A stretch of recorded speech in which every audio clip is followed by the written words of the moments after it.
Hay una edad en que perderlo todo tiene un sabor diferente. No es el sabor del fracaso joven, ese que todavía tiene la textura de algo provisional, de algo que el tiempo puede reescribir con suficiente esfuerzo y suficientes años por delante. Es otro sabor, más denso, más difícil de tragar. Es el sabor de haber construido durante décadas algo que creías sólido, algo que habías tocado con las manos y pesado en la báscula de los años, y descubrir una mañana que no está, que nunca estuvo tan sólido como parecía, que el suelo que pisabas tenía grietas que tú elegiste no ver. Carlos tenía 52 años cuando su mundo se detuvo, no de golpe, aunque así lo sintió en el momento. En realidad fue una acumulación, un proceso que llevaba años desarrollándose en silencio mientras él miraba hacia otro lado, convencido de que las señales que veía eran temporales, que el sistema que había construido era lo suficientemente robusto para absorber cualquier golpe, que él había trabajado demasiado duro durante demasiado tiempo para merecer el tipo de final que le estaba llegando. Nadie merece ese tipo de final.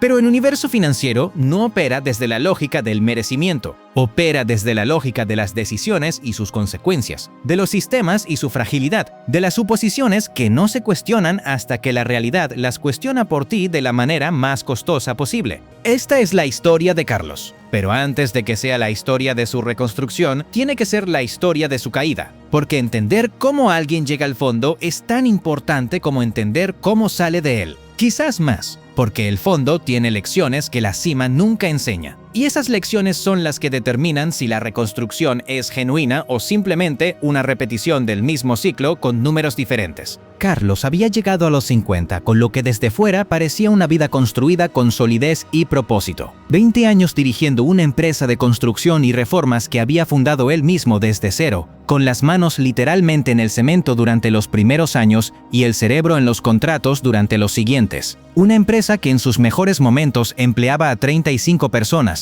que había construido edificios residenciales en 3 provincias, que tenía contratos con promotoras que le garantizaban trabajo durante años. Una casa propia, pagada casi en su totalidad. Grande, no ostentosa, pero grande. Del tipo que dice que quien la habita ha llegado a algún lugar. 2 hijos en la universidad, con las matrículas cubiertas sin angustia. Una cuenta bancaria que en los meses buenos llegaba a cifras que hubieran resultado inimaginables para el Carlos de 25 años, que empezó con una furgoneta vieja y 2 empleados. Una vida, en definitiva, que desde cualquier ángulo externo parecía el resultado lógico de 2 décadas de trabajo constante y decisiones correctas, pero los ángulos externos no ven todo. Y Carlos había desarrollado durante años una habilidad que en el momento parecía pragmatismo, pero que en retrospectiva era otra cosa. Había aprendido a no mirar los números que no le gustaban, a posponer las conversaciones difíciles, a interpretar cada señal de alarma como algo temporal que se resolvería solo si seguía trabajando más duro y generando más ingresos.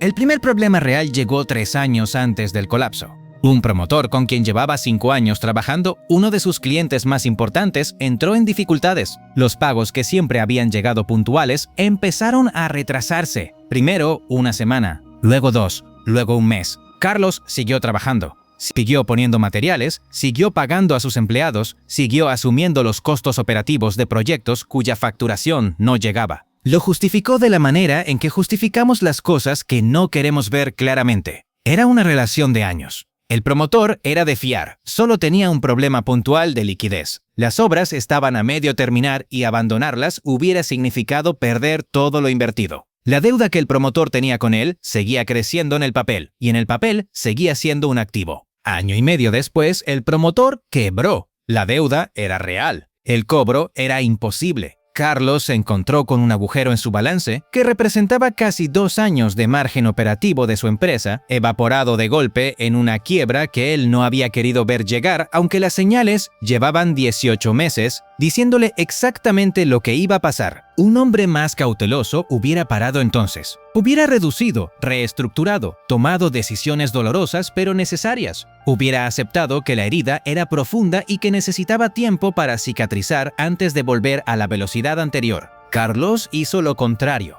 Aceleró. Lo hizo porque era lo único que sabía hacer. Había construido su empresa a base de trabajo y de más trabajo, y en cada momento difícil del pasado esa fórmula había funcionado. Más contratos, más proyectos, más ingresos que taparan el agujero y restauraran el nivel que sentía que debía mantener. Era la lógica del emprendedor que ha aprendido a salir de los problemas por la vía del crecimiento. El problema es que esa lógica funciona cuando el problema es de escala, cuando simplemente necesitas más de lo que ya tienes. No funciona cuando el problema es estructural, cuando lo que necesitas no es más velocidad, sino una reparación fundamental del vehículo. Tomó préstamos, no pequeños, préstamos respaldados por la empresa, por la casa, por activos que hasta ese momento habían estado libres de cargas. Los tomó con la certeza de quien tiene un plan claro. Los nuevos proyectos generarían los ingresos necesarios para pagar los préstamos y restaurar el equilibrio. Era una cuestión de tiempo y de esfuerzo. Pero el mercado de la construcción, que había sido generoso durante los años de su expansión, empezó a enfriarse exactamente en el momento en que él más lo necesitaba caliente. Los promotores se volvieron más cautelosos. Los plazos de pago se alargaron en toda la industria. Los márgenes se comprimieron. La competencia, desesperada por mantener su propia facturación, empezó a ofrecer precios que Carlos no podía igualar sin trabajar a pérdida. Y él, con la presión de los préstamos encima y la necesidad de mantener activa la maquinaria de la empresa para poder pagar a sus empleados, empezó a aceptar contratos con márgenes que no cerraban, contratos que generaban facturación pero no beneficio, contratos que en el papel parecían actividad pero que en realidad eran una manera de gastar el tiempo y el capital que le quedaban sin construir nada sólido. El segundo golpe llegó 18 meses después del primero. Un socio con quien había constituido una sociedad específica para un proyecto de mayor envergadura, un bloque de apartamentos en una ciudad a 400 kilómetros de su sede habitual, decidió en el peor momento posible que quería salirse. Las razones eran sus propias dificultades financieras, que Carlos desconocía en su magnitud real porque nunca había revisado los números de su socio con la misma atención que revisaba los suyos propios.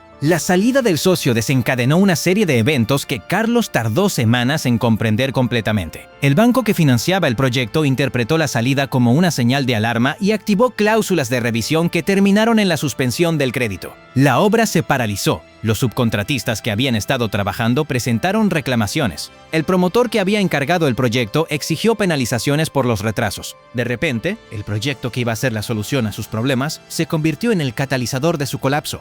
Carlos pasó los siguientes 6 meses intentando contener una situación que ya no era contenible. Reuniones con bancos donde negociaba plazos que luego no podía cumplir. Conversaciones con abogados sobre responsabilidades que crecían cada semana. Decisiones sobre qué pagar primero cuando no había suficiente para pagar todo. Esa aritmética brutal que transforma a cualquier empresario en alguien que no reconoce en el espejo. Sus empleados fueron los primeros en notar que algo estaba muy mal. No por lo que Carlos les decía, porque no les decía nada, sino por lo que dejaba de hacer. Los pagos que siempre habían sido puntuales empezaron a llegar con días de retraso, luego con semanas. Los mejores, los que tenían opciones, empezaron a buscarlas. Los que no las tenían permanecieron con la lealtad dolorosa de quien no sabe a dónde ir, pero sabe que donde está se hunde. Su mujer sabía más de lo que Carlos le contaba, porque las personas que conviven con alguien en crisis financiera aprenden a leer señales que no se verbalizan. Aprendió a no preguntar sobre los temas que lo ponían en tensión, a gestionar la economía doméstica con una eficiencia creciente y silenciosa, a reducir sin comentarios los gastos que antes eran automáticos, a construir alrededor del problema una normalidad que protegiera a sus hijos de una ansiedad que era solo de los adultos.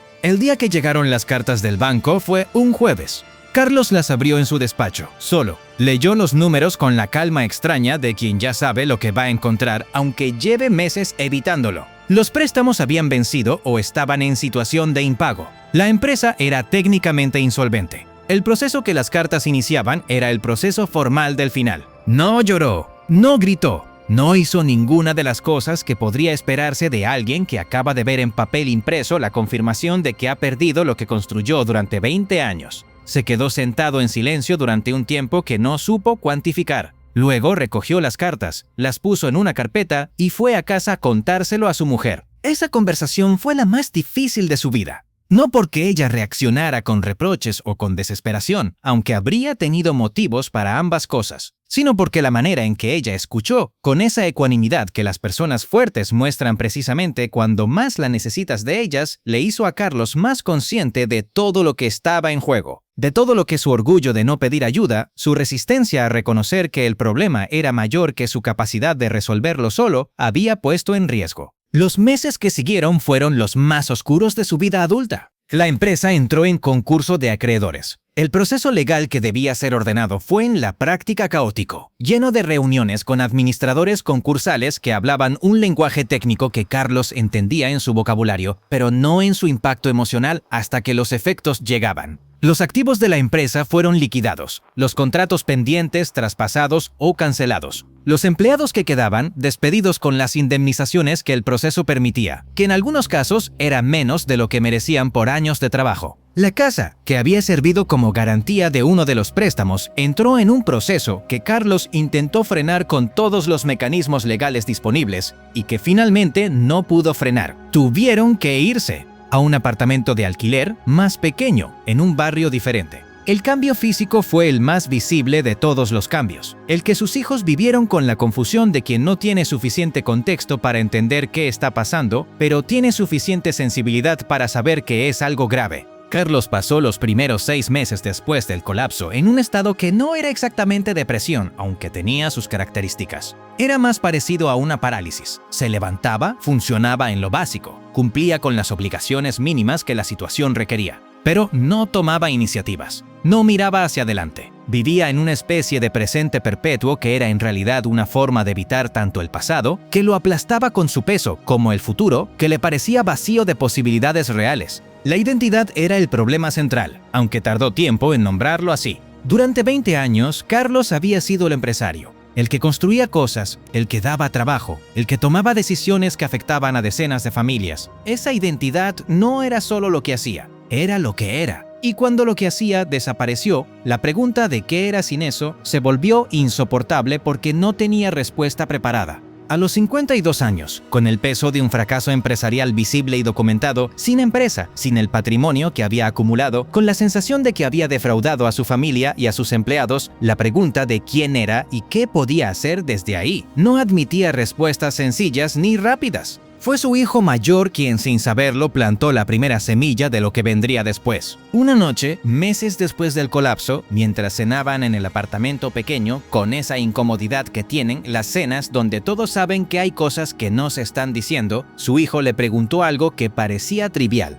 Le preguntó si había aprendido algo de todo lo que había pasado. No era una pregunta acusatoria, era genuina. La de un joven de 22 años que estaba viendo a su padre en un punto que no entendía completamente y que buscaba, quizás para sí mismo, tanto como para Carlos, alguna manera de darle sentido. Carlos no respondió esa noche. Dijo algo vago que cerró la conversación sin responderla realmente. Pero la pregunta se quedó y empezó a trabajar en él con la persistencia de las preguntas que no tienen respuesta fácil. ¿Había aprendido algo? La respuesta honesta, la que tardó semanas en formularse con suficiente claridad para ser útil, era que había aprendido muchas cosas, pero que la mayoría de ellas eran lecciones que hubiera podido aprender sin pagar el precio que pagó si hubiera tenido la disposición a recibirlas antes de que la realidad se las enseñara a la fuerza. Había aprendido que confundir facturación con rentabilidad es uno de los errores más costosos que puede cometer un empresario. Que una empresa que factura mucho y genera poco margen real es una empresa que trabaja para sus acreedores y sus proveedores, no para su dueño. Que los números que importan no son los de arriba de la cuenta de resultados, sino los de abajo, y que cuando el de abajo es pequeño o negativo, el de arriba es una ilusión de actividad que oculta un problema estructural. Había aprendido que la diversificación de clientes no es un concepto académico, sino una necesidad de supervivencia.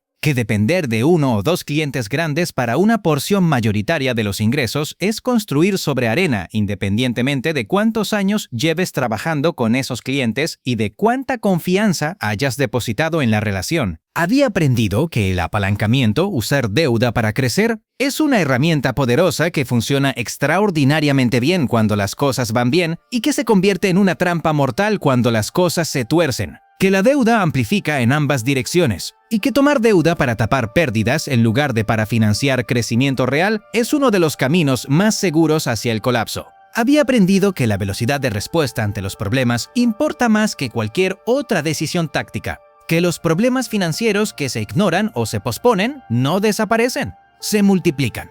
Que cada semana que tardas en tomar una decisión difícil es una semana en que el problema crece y las opciones disponibles para resolverlo se reducen. Pero quizás la lección más profunda y más difícil de integrar era sobre el orgullo. sobre esa resistencia específica de quien se ha construido a sí mismo desde cero a pedir ayuda, a reconocer que el problema supera su capacidad individual de resolverlo, a involucrar a otros antes de que sea demasiado tarde. Carlos había sido capaz de construir una empresa durante 20 años, pero había sido incapaz de llamar a un asesor financiero cuando los primeros síntomas aparecieron, porque hacerlo habría implicado admitir en voz alta lo que ya sabía en silencio. Ese orgullo le había costado todo. La reconstrucción comenzó de la manera más anticlimática posible, no con una revelación ni con un plan maestro. Comenzó con una conversación con un amigo de la infancia que llevaba años trabajando como contable y que una tarde, tomando café en el apartamento pequeño, le preguntó directamente qué pensaba hacer. Carlos respondió que no lo sabía. Y esa respuesta, honesta por primera vez en mucho tiempo, fue el principio de algo. Su amigo no le dio consejos inmediatos, hizo algo más útil, le hizo preguntas. ¿Qué sabías hacer mejor que nadie en tu empresa? ¿Qué parte del trabajo te daba energía y cuál te la quitaba? Si pudieras empezar de nuevo sabiendo lo que sabes ahora, ¿qué harías diferente desde el primer día? Carlos tardó días en responder esas preguntas, no porque no tuviera respuestas, sino porque encontrarlas requería un tipo de honestidad consigo mismo que llevaba meses evitando. Pero cuando las respuestas llegaron, revelaron algo que no esperaba encontrar. Lo que Carlos sabía hacer mejor que casi nadie en su sector era leer una obra, entender en una visita de inspección qué estaba bien, qué estaba mal, qué iba a generar problemas más adelante y qué podía corregirse antes de que los problemas llegaran. Había desarrollado durante 20 años un ojo clínico para los errores de construcción, para las decisiones de los contratistas que parecían correctas en el momento y que se revelaban como problemas costosos meses después. Ese conocimiento, acumulado en miles de obras y en miles de conversaciones con profesionales de todos los niveles, era completamente suyo. No había desaparecido con la empresa, no lo habían liquidado los acreedores. Seguía ahí, intacto, en la mente de un hombre de 52 años que había estado tan ocupado lamentando lo que había perdido que no había prestado suficiente atención a lo que todavía tenía. La idea empezó a tomar forma lentamente. Había un mercado creciente de particulares que compraban viviendas de segunda mano para reformar y que necesitaban, antes de comprometerse con una compra, una evaluación técnica honesta del estado real del inmueble. No la valoración del agente inmobiliario que quería cerrar la venta. No la opinión superficial de un familiar con buenas intenciones. Una evaluación profesional que dijera exactamente qué había que hacer, cuánto iba a costar y qué problemas estructurales podían convertir una aparente ganga en una pesadilla costosa. Carlos sabía hacer eso mejor que la mayoría de las personas en el mercado. Y hacerlo no requería empleados, ni grandes inversiones, ni apalancamiento. Requería su conocimiento, un ordenador, un teléfono y la disposición a empezar pequeño sin la presión de tener que ser grande desde el primer día. Habló con su amigo contable. Le pidió que le ayudara a calcular los números básicos. ¿Cuánto podría cobrar por informe? ¿Cuántos informes tendría que hacer al mes para cubrir los gastos del apartamento y las necesidades básicas de la familia? ¿Qué estructura legal era la más sensata para alguien que empezaba desde cero con el historial que él tenía? Su amigo pasó una tarde entera con él, revisando cada número. No los números aspiracionales de lo que podría llegar a ser en el mejor escenario. Los números reales de lo que necesitaba para funcionar en el escenario básico. Para Carlos, acostumbrado durante años a pensar en términos de facturación anual de millones, la modestia de esos números iniciales resultó simultáneamente liberadora y humillante. Liberadora porque eran alcanzables, porque no requerían 30 empleados, ni deuda bancaria, ni contratos con promotoras grandes que podían quebrar y llevarse su liquidez consigo. Humillante porque representaban un regreso a un punto de partida que creía haber dejado atrás definitivamente 20 años antes. El orgullo intentó ganar esa batalla también. La voz que le decía que a su edad, con su experiencia, no podía empezar de nuevo desde tan abajo, que la gente que lo conocía sabría que había fracasado, que sus hijos verían a un padre que había retrocedido a donde estaba cuando ellos eran pequeños. Esta vez Carlos reconoció esa voz por lo que era. No prudencia, no realismo. Orgullo herido que prefería la parálisis a la humildad necesaria para reconstruir. La eligió la humildad. Los primeros clientes llegaron a través de su red personal que era más amplia de lo que él pensaba. Años de trabajo en el sector habían creado una red de contactos que seguía existiendo aunque la empresa no existiera. Arquitectos que lo conocían de obras pasadas, agentes inmobiliarios que valoraban tener un profesional técnico de confianza al que recomendar a sus clientes. Amigos de amigos que habían oído que Carlos sabía lo que hacía y que buscaban exactamente el tipo de evaluación que él ofrecía. El primer informe que cobró fue por una cantidad que 5 años antes hubiera considerado el pago de 1 hora de su tiempo como empresario. Lo cobró con una satisfacción que no esperaba sentir. Era dinero ganado limpiamente, directamente, sin intermediarios, sin deudas que lo neutralizaran antes de llegar a su bolsillo. Era una cantidad modesta que representaba algo enorme, que todavía podía generar valor, que el conocimiento que tenía valía dinero en el mercado, que el colapso no había sido el final de su capacidad productiva, sino el final de una manera específica de aplicarla. En los primeros meses aprendió algo sobre sí mismo que no había aprendido en 20 años de empresa. Aprendió que le gustaba el trabajo que hacía cuando no tenía que gestionarlo todo simultáneamente, cuando podía concentrarse en hacer bien una cosa en lugar de tener que hacer 20 cosas a la vez con la mitad de la atención que cada una merecía. Había pasado los últimos años de su empresa tan ocupado resolviendo problemas operativos, financieros y de personal que había dejado de hacer el trabajo real que le había dado la empresa en primer lugar. La evaluación técnica de inmuebles le permitía hacer precisamente eso. Trabajar con la concentración de quien tiene un solo problema que resolver y los conocimientos para resolverlo bien. Empezó a documentar su proceso con una meticulosidad que antes nunca había aplicado a su propio trabajo. No porque nadie se lo pidiera, sino porque entendía que si quería crecer de manera sostenible, la calidad del producto tenía que ser consistente independientemente de si él estaba en un buen día o en uno difícil. Creó plantillas, protocolos, una manera de estructurar cada informe que lo hacía reproducible sin que perdiera la calidad del análisis específico de cada caso. Esa documentación resultó ser uno de los activos más valiosos que construyó en esa primera etapa, porque cuando los clientes empezaron a recomendarle a otros clientes, y eso empezó a ocurrir antes de lo que esperaba, tenía un sistema que le permitía absorber el crecimiento sin que la calidad se resintiera. A los 9 meses de haber empezado, sus ingresos cubrían los gastos básicos de la familia. No los de antes, los de ahora, que eran más modestos pero suficientes. Para Carlos, esa suficiencia tenía un valor que los meses de abundancia artificial de los últimos años de su empresa nunca habían tenido. Porque era real, porque no estaba financiada por deuda, porque al final del mes el número que quedaba en la cuenta era realmente suyo. Fue en ese momento, cuando la urgencia de la supervivencia inmediata se dio un poco, cuando Carlos tuvo espacio mental para empezar a pensar de manera diferente sobre el dinero. No sobre cómo ganarlo, que eso ya lo estaba resolviendo, sino sobre qué hacer con él, sobre cómo construir esta vez de una manera que no reprodujera los errores que habían llevado al colapso. Buscó educación financiera de la misma manera que había buscado clientes en la primera etapa, con la humildad de quien reconoce que no sabe lo que necesita saber. Leyó, escuchó. Buscó personas con experiencia en gestión de finanzas personales que pudieran darle perspectiva sobre lo que había hecho mal y sobre cómo hacerlo diferente. Lo que encontró fue a la vez revelador y doloroso en su obviedad retrospectiva. Descubrió que durante 20 años había confundido el flujo de caja de su empresa con su riqueza personal, que los meses en que la empresa facturaba bien y él sacaba un sueldo generoso de ella, había asumido que eso era su situación financiera real, sin preguntarse cuánto de ese flujo dependía de clientes que podían desaparecer, sin construir reservas personales separadas de la empresa, sin crear activos fuera del negocio que siguieran generando valor si el negocio se detenía. Toda su riqueza había estado concentrada en la empresa y en la casa, dos activos ilíquidos que dependían de condiciones de mercado que él no controlaba. Cuando esas condiciones cambiaron, no tenía nada que no dependiera de ellas. Aprendió el concepto de separación entre patrimonio empresarial y patrimonio personal con la nitidez que solo da haberlo ignorado y pagado el precio. Comprendió que el objetivo de un empresario no debería ser solo hacer crecer la empresa, sino extraer regularmente valor de ella hacia activos personales que sean independientes de la suerte de la empresa, que cada año de beneficio debería generar no solo reinversión en el negocio, sino también construcción de un colchón personal que persista si el negocio falla.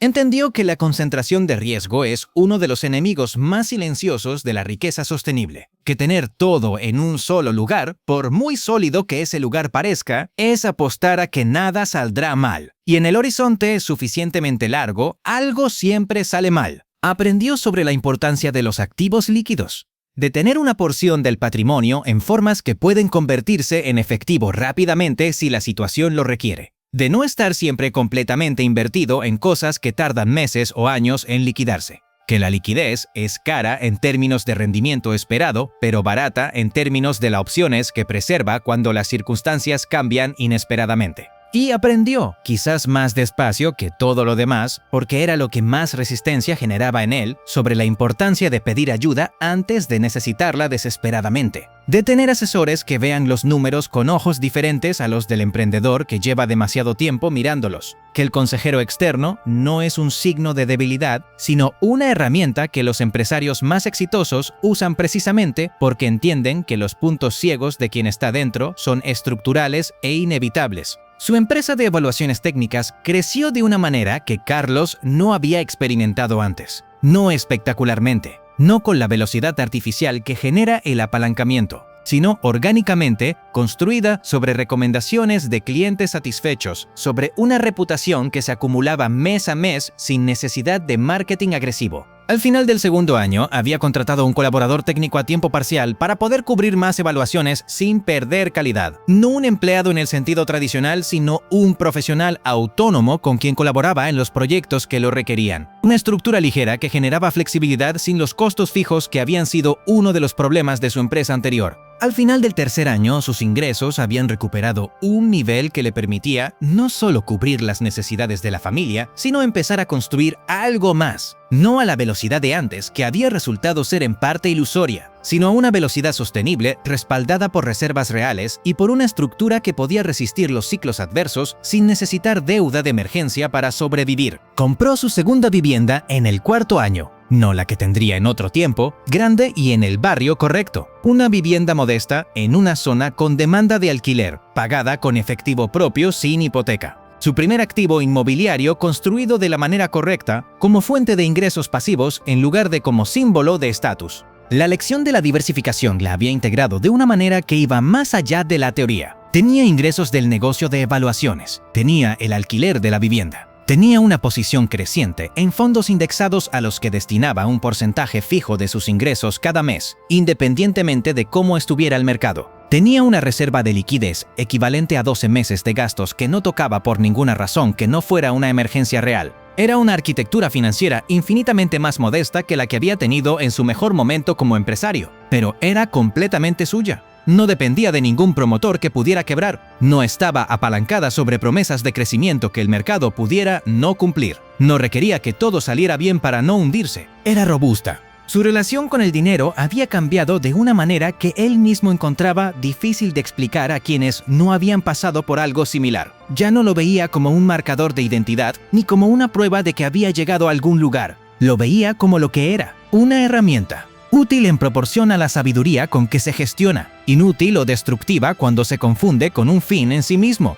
Veía a sus hijos desarrollar sus propias vidas con la perspectiva de alguien que había aprendido sobre el dinero de la manera más costosa posible y que no quería que ellos pagaran el mismo precio para aprender las mismas lecciones. Hablaba con ellos sobre finanzas de una manera que nunca había hablado cuando tenía dinero, porque cuando tenía dinero había asumido que el ejemplo de su prosperidad era suficiente enseñanza. Les explicaba la diferencia entre activos y pasivos con la claridad de quien la había comprendido tardíamente, pero profundamente. Les hablaba de la trampa de confundir el nivel de vida con la riqueza, del peligro de endeudarse para consumir, de la importancia de construir primero la base antes de permitirse los lujos que son la consecuencia natural de una base sólida. No como sermones, como conversaciones entre personas que comparten la misma realidad y que tienen interés genuino en entenderla mejor. Un día, 5 años después del colapso, su hijo mayor le preguntó si añoraba los tiempos de antes. Los tiempos de la empresa grande, de la casa grande, de los ingresos que en los buenos meses hacían que todo pareciera fácil.